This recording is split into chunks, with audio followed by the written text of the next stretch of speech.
Nós estamos lendo do livro Krishna, a Suprema Personalidade de Deus, escrito por Sua Divina Graça, A.C. Bhaktivedanta Swami Prabhupada. Capítulo 56. A História da Joia Syamantaka. Havia um rei de nome Satrajit dentro da jurisdição de Dwarakadama.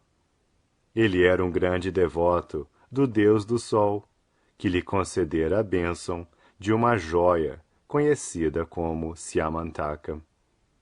Por causa desta joia Syamantaka, houve um desentendimento entre o rei Satrajit e a dinastia Yadu. Depois, o assunto foi acertado quando Satrajit ofereceu voluntariamente a Krishna, sua filha, Satyabhama, junto com a joia Syamantaka. Não só Satyabhama, mas também Jambavati, a filha de Jambavan, casou-se com Krishna por causa da joia Syamantaka.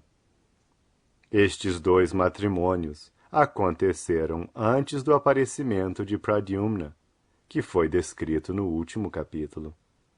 Descreve-se agora como o rei Satrajit ofendeu a dinastia de Yadu e como ele depois recuperou sua sensatez e ofereceu sua filha e a joia Syamantaka a Krishna. O rei Satrajit estabeleceu uma relação muito amigável com o Deus do Sol, uma vez que era seu grande devoto. O Deus do Sol estava contente com o rei e entregou-lhe uma joia excepcional, conhecida como Syamantaka. Quando Satrajit usava esta joia, em um medalhão ao redor do pescoço, ele parecia precisamente como uma imitação do Deus do Sol. Portando esta joia, ele entrou na cidade de Dwaraka, e as pessoas pensaram que o Deus do Sol entrara na cidade para ver Krishna. Eles sabiam que Krishna é a suprema personalidade de Deus, e às vezes era visitado pelos semideuses. Assim, enquanto Satrajit estava na cidade de Dwaraka, todos os habitantes, exceto Krishna, pensaram ser ele, o Deus do Sol. Apesar de todos o conhecerem em Dwaraka, ele não pôde ser reconhecido por causa da deslumbrante refulgência da joia Syamantaka.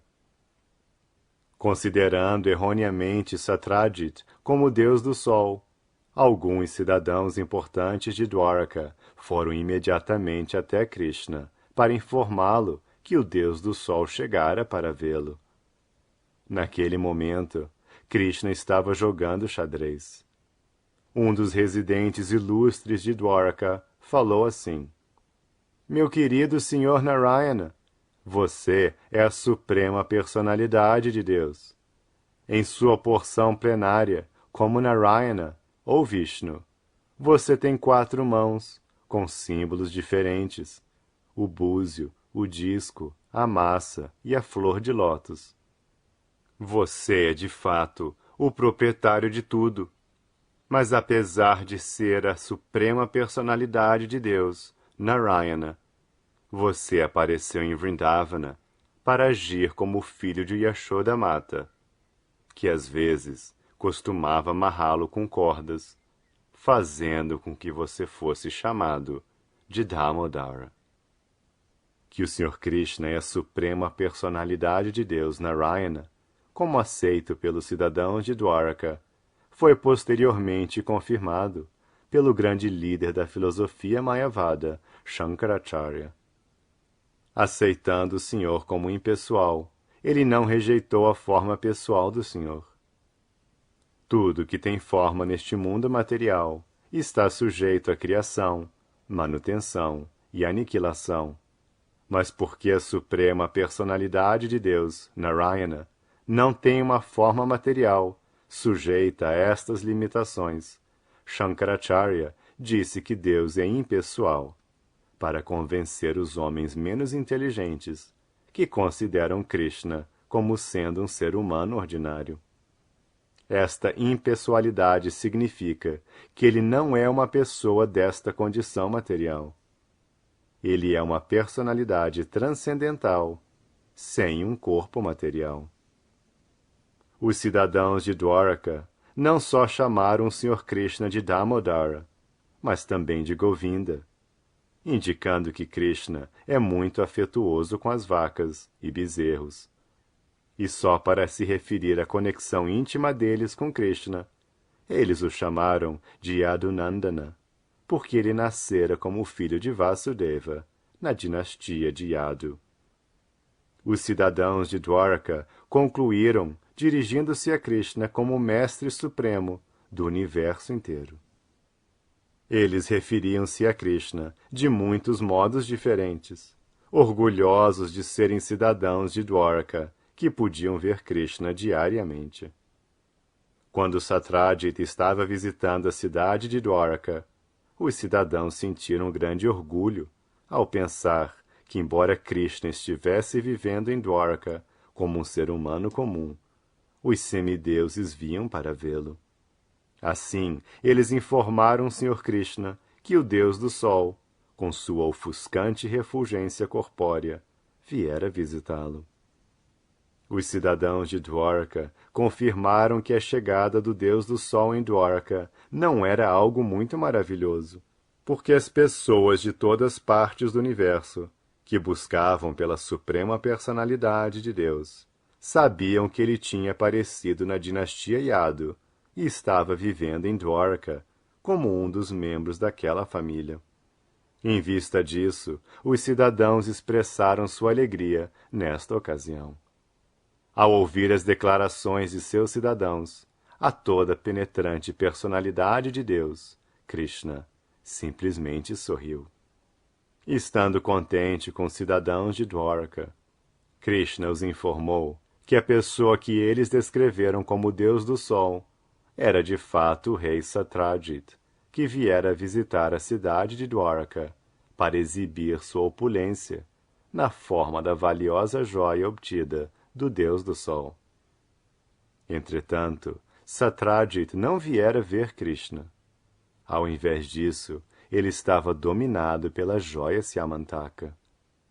Ele instalara a joia num templo para ser adorada por Brahmanas, que ele empenhara para este propósito. Este é um exemplo de uma pessoa menos inteligente, adorando uma coisa material. O Bhagavad Gita declara que as pessoas menos inteligentes, para obter resultados imediatos de suas atividades fruitivas, adoram semideuses, criados dentro deste universo. A palavra materialista significa aquele envolvido com a satisfação dos sentidos dentro deste mundo material. Embora Krishna mais tarde tivesse solicitado esta joia Syamantaka, o rei Satyajit não a entregara. Ao contrário, ele instalara a joia para seus próprios objetivos de adoração. E quem não adoraria aquela joia? A joia Syamantaka era tão poderosa que diariamente produzia uma enorme quantidade de ouro. Uma quantidade de ouro é pesada por uma medida chamada umbhara. Segundo as fórmulas védicas, umbhara é igual a aproximadamente 10 quilos, e um mound equivale a cerca de 40 quilos. A joia estava produzindo cerca de 80 quilos de ouro diariamente. Ademais, a literatura védica ensina que em qualquer parte do mundo onde esta joia viesse a ser adorada, jamais haveria qualquer possibilidade de escassez. E onde quer que a joia estivesse presente, não haveria qualquer possibilidade de ocorrer algo desfavorável, como pestilências. O Sr. Krishna quis ensinar ao mundo que o melhor de tudo deveria ser oferecido ao líder governante do país. O rei Ugrasena era o soberano de muitas dinastias e, por acaso, era o avô de Krishna. Assim, Krishna pediu a Satyajit que cedesse a joia Syamantaka ao rei Ugrasena. Krishna argumentava que o melhor deveria ser oferecido ao rei. Não obstante, Satyajit era um adorador dos semideuses e tornara-se muito materialista. E em vez de aceitar o pedido de Krishna, julgou mais sábio adorar a joia para adquirir os 80 quilos de ouro diariamente. Pessoas materialistas que podem alcançar tais quantidades enormes de ouro não estão interessadas em consciência de Krishna. Portanto, às vezes, para mostrar seu favor especial, Krishna tira os grandes acúmulos de riqueza material da pessoa e assim a torna um grande devoto. Mas Satyajit recusou-se a cumprir a ordem de Krishna e não entregou a joia. Depois deste incidente, o irmão mais jovem de Satyajit, para exibir a opulência da família, tomou a joia, colocou-a no pescoço e, montado no cavalo, adentrou-se na floresta, a fim de exibir um espetáculo de sua opulência material. Enquanto o irmão de Satyajit, que era conhecido como Prasena, cavalgava a esmo na floresta, um grande leão o atacou, matando-o juntamente com o cavalo, no qual ele estava montando, e levou a joia. As notícias a este respeito foram recebidas pelo rei dos gorilas, Jambavan, que então matou aquele leão na caverna e tomou a joia. Jambavan fora um grande devoto do Senhor desde o tempo do Senhor Ramachandra. Assim ele não considerou a valiosa joia como algo que ele precisasse muito. Ele a deu para seu jovem filho, para que ele brincasse com ela, como um brinquedo.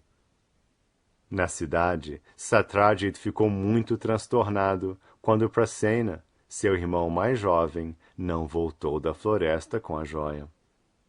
Ele não sabia que seu irmão fora morto por um leão e que o leão fora morto por Jambavan. Ao invés disso, ele pensou que porque Krishna desejara aquela joia, a qual não tinha sido entregue a ele, então Krishna poderia ter levado a joia de Prasena à força e poderia tê-lo matado. Esta ideia transformou-se num rumor que Satyajit espalhou por toda Dwarka. O falso rumor que Krishna assassinara Prasena e roubara a joia espalhou-se em todos os lugares como um incêndio. Krishna não gostou de ser difamado daquele modo, e então decidiu que iria para a floresta e acharia a joia Syamantaka. Levando com ele alguns dos habitantes importantes de Dwarka, Krishna foi procurar Prasena, o irmão de Satyajit, e o achou sem vida, tendo sido morto pelo leão. Ao mesmo tempo, Krishna também achou o leão exterminado por Jambavan, que também é chamado de Riksha.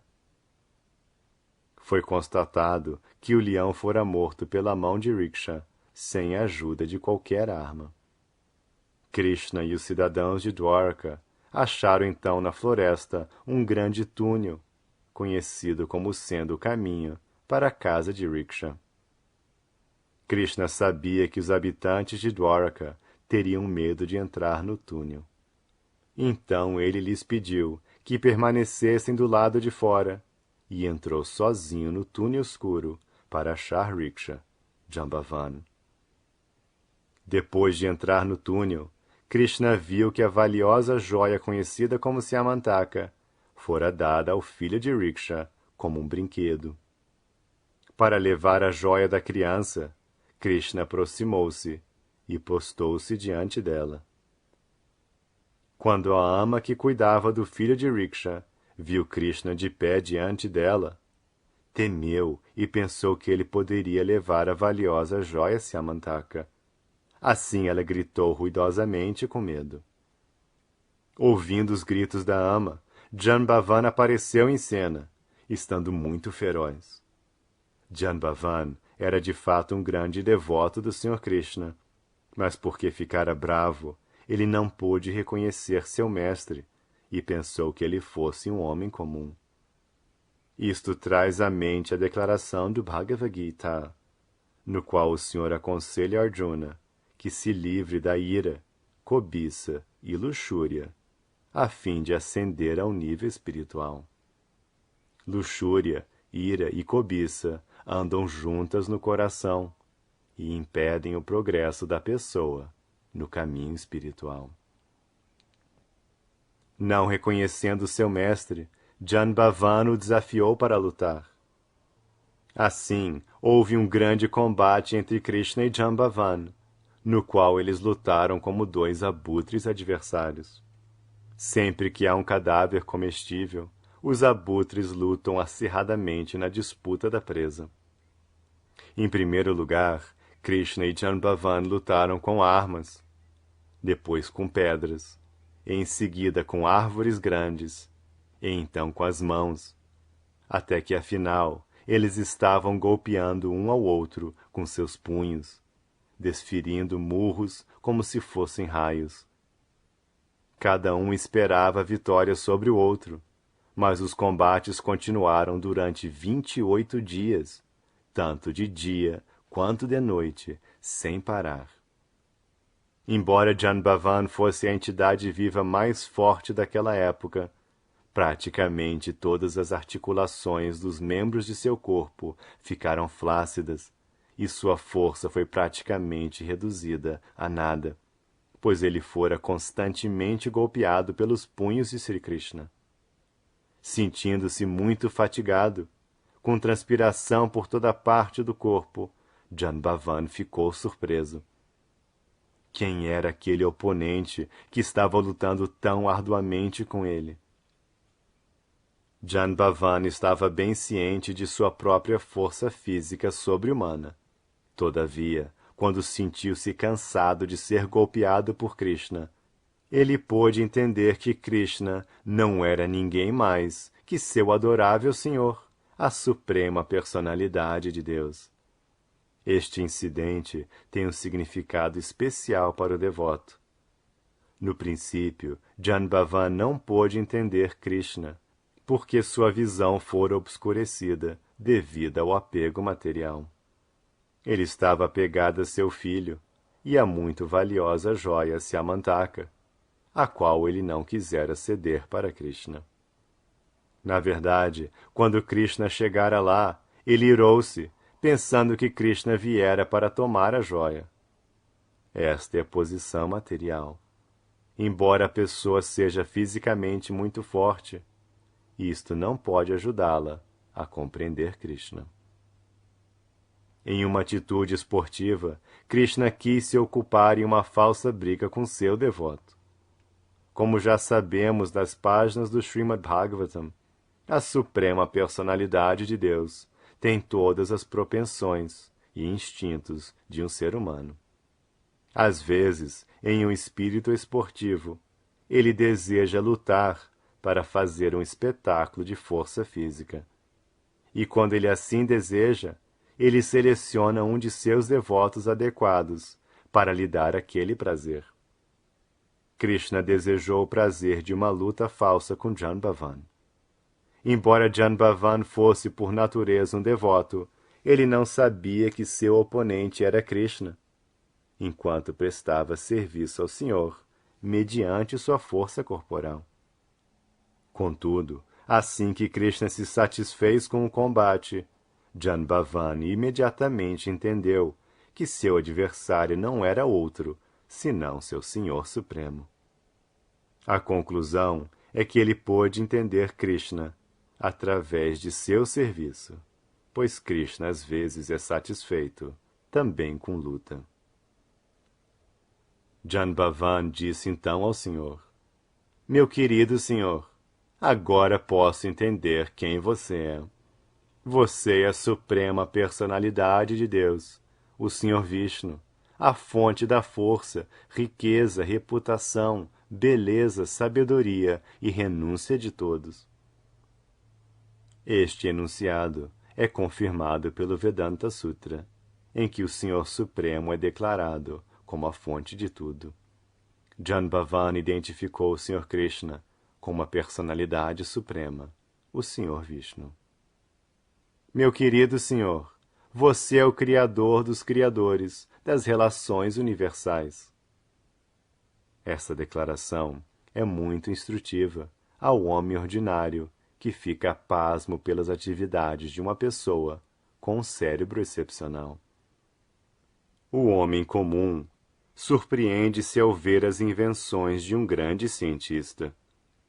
Mas a declaração de Janbavan confirma que, embora um cientista possa ser um criador de muitas coisas maravilhosas, Krishna é o criador do cientista. Ele é o criador não apenas de um cientista, mas de milhões e trilhões por toda a parte do universo. Janbavan disse mais adiante: não só você é o criador dos criadores, mas também é o criador dos elementos materiais, os quais são manipulados pelos ditos criadores.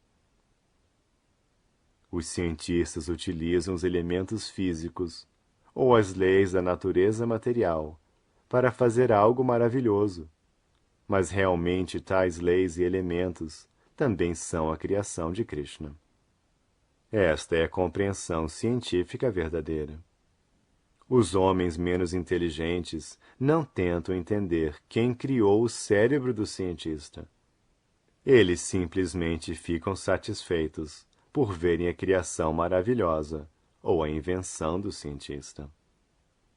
Janbavan continuou: meu querido senhor, o fator tempo que combina todos os elementos físicos também é seu representante. Você é o fator tempo supremo, no qual toda a criação acontece, é mantida e é finalmente aniquilada. E além dos elementos físicos e do fator tempo, as pessoas que manipulam os ingredientes e as vantagens da criação são partes integrantes fragmentárias suas. A entidade viva não é, então, um criador independente. Estudando todos os fatores na perspectiva certa, pode-se ver que você é o controlador supremo e o senhor de tudo. Meu querido senhor, portanto, eu posso entender que você é a mesma suprema personalidade de Deus, a quem eu adoro como o Sr. Ramachandra. Meu Sr. Ramachandra desejou construir uma ponte sobre o oceano, e eu vi pessoalmente como o oceano ficou agitado, simplesmente pelo olhar do Senhor sobre ele. E quando o oceano inteiro foi agitado, as entidades vivas como baleias, jacarés e peixe-timinguila ficaram todos perturbados. O peixe-timinguila no oceano pode engolir grandes seres aquáticos, como baleias, de um único golpe. Desse modo, o oceano foi forçado a dar passagem e permitir que Ramachandra cruzasse até a ilha conhecida como Lanka. Esta ilha é conhecida agora como Sri Lanka. A construção do Sr. Ramachandra de uma ponte sobre o oceano, desde o Cabo Camorim até o Sri Lanka, ainda é bem conhecida por todo o mundo. Depois da construção da ponte, um incêndio espalhou-se por toda a parte do reino de Ravana. Durante a luta com Ravana, todas as partes de seus membros foram despedaçadas pelas flechas afiadas de Ramachandra, e as cabeças dele caíram na superfície da terra. Agora eu posso compreender que você não é outro senão meu senhor Ramachandra. Ninguém mais tem tal força incomensurável. Ninguém mais poderia derrotar-me dessa forma. O Sr. Krishna ficou satisfeito com as orações e declarações de Janbavan. E para mitigar a dor de Janbavan, começou a acariciar a palma de sua mão de lótus por sobre todo o corpo de Janbavan. Assim, Janbavan imediatamente sentiu alívio de sua grande fadiga, provocada pela ferrenha briga. Então, o Sr. Krishna dirigiu-se a ele, como o rei Jambavan, pois ele, e não o leão, era de fato o rei da floresta, depois de ter matado um leão com suas mãos nuas, sem arma. Krishna informou Jambavan que ele viera para pedir a joia Syamantaka, porque desde que ela fora roubada, seu nome vinha sendo difamado pelos menos inteligentes. Krishna informou-lhe claramente que ele viera pedir a joia, para ficar livre desta difamação.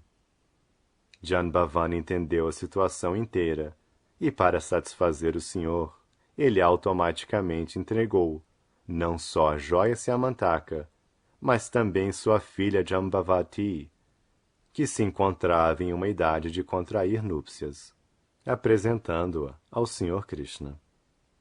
O episódio do matrimônio de Jambavati com o Sr. Krishna e a entrega da joia conhecida como Syamantaka foram realizados dentro de uma gruta da montanha.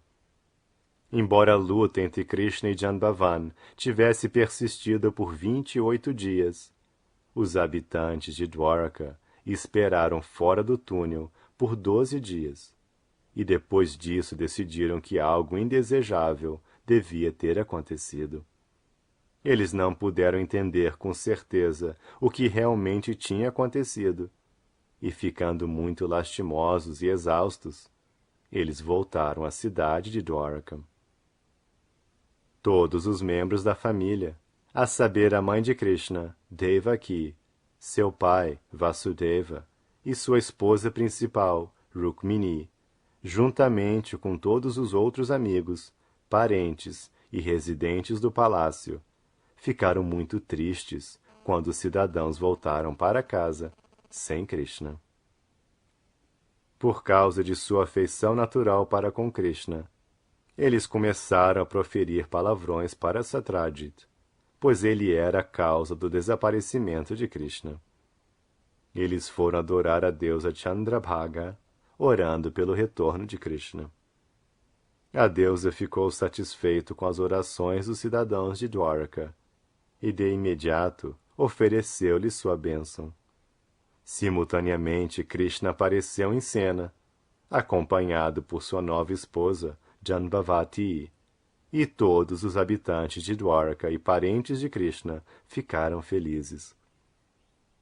Os habitantes de Dwaraka ficaram tão alegres quanto alguém que recebesse de volta um parente morto. Eles concluíram que Krishna fora posto em grandes dificuldades devido à luta. Então, eles ficaram quase sem esperança de sua volta. Mas quando eles viram que Krishna voltara de fato, não sozinho, mas com uma nova esposa, Jambavati, eles imediatamente executaram uma cerimônia de celebração. Em seguida, o rei Ugrasena convocou uma reunião de todos os reis e líderes importantes. Ele também convidou Satyajit, e diante de toda a assembleia, Krishna explicou o incidente da recuperação da joia de Jambavan. Krishna quis devolver a valiosa joia ao rei Satyajit. Porém, Satyajit estava envergonhado, porque ele difamara Krishna desnecessariamente. Ele aceitou a joia em sua mão, mas permaneceu calado e curvando a cabeça para baixo, e sem dizer coisa alguma, na assembleia dos reis e líderes, ele voltou para casa com a joia. Em seguida, ele ponderou como poderia se livrar do ato abominável que executara com a difamação de Krishna. Ele estava consciente que ofendera Krishna muito seriamente e que deveria encontrar uma medida remediadora, de forma que Krishna ficasse novamente satisfeito com ele. O rei Satyajit estava ansioso para obter alívio da ansiedade que ele criara tolamente, devido à sua atração por uma coisa material, especificamente a joia Syamantaka. Deveras afligido pela ofensa que cometera contra Krishna, ele sinceramente desejava retificá-la. Interiormente, Krishna lhe deu boa inteligência, e Satyajit decidiu entregar a Krishna a joia e sua bela filha, Satyabhama. Não havia nenhuma outra alternativa para mitigar a situação. Então ele organizou a cerimônia de matrimônio de Krishna com sua filha. Ele cedeu em caridade a joia e sua filha, a suprema personalidade de Deus. Satyabhama era tão bonita e qualificada que Satyajit, apesar de ter a mão dela solicitada por muitos príncipes, estava esperando encontrar um genro adequado. Pela graça de Krishna, ele decidiu entregar sua filha a ele. O Sr. Krishna, ficando satisfeito com Satyajit, informou que ele não precisava da joia Syamantaka. É melhor deixá-la permanecer no templo, como você a tem mantido, ele disse, e todos nós obteremos benefício da joia. Por causa da presença da joia na cidade de Dwaraka, não haverá mais nenhuma escassez ou perturbações criadas por peste ou calor excessivo e frio. Neste ponto, encerram-se os significados Bhaktivedanta do capítulo 56 de Krishna, intitulado A História da Joia Syamantaka.